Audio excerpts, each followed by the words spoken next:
Համաշխարհային քաղաքական եւ հանրային կյանքի ամենակննարկվող, ամենասկանդալային եւ էքսենտրիկ պահերը Եվրամեդիա 24 TV-ի եթերում։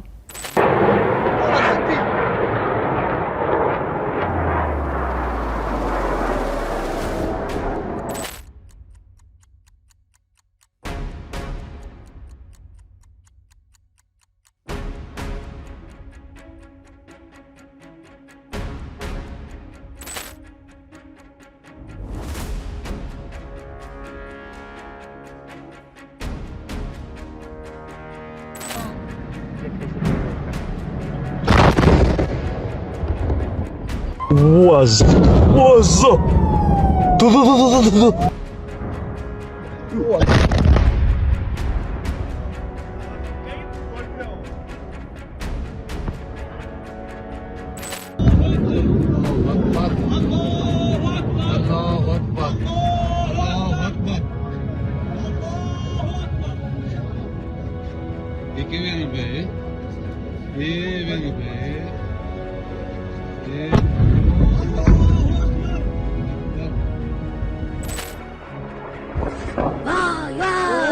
چجوری میزنن؟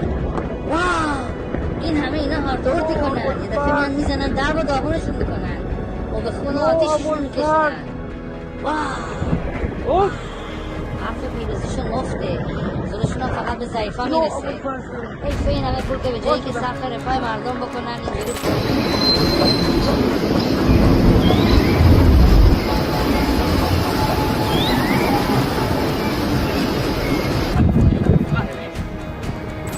دود سفید و سبز داره میاد.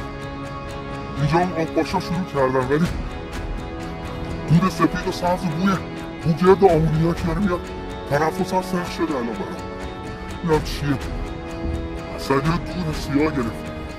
اولین بار بود وسط آبم زد فکر کنم هشدار داد بین دو تا کشتی‌ها رو زد. Oi!